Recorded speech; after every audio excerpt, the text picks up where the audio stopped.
In this video, I will show you how to mass unfollow people on Twitter application. Firstly, before I start with this explanational video, I need to mention that there is no option to get up and take a mass unfollow people on Twitter.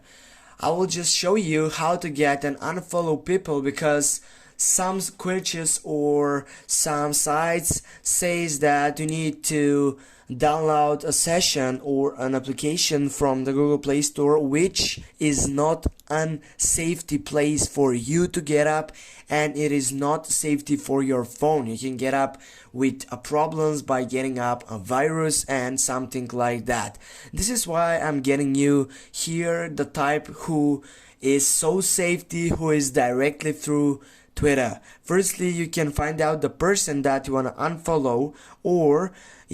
firstly, if you find out, you can simply tap on unfollowing, go unfollow, and with this you have unfollowed this person. Also, if you tap on your profile and if you go on it, then if you go on following session on your sites right over here you can simply get and unfollow, for example, all these setups that you have followed,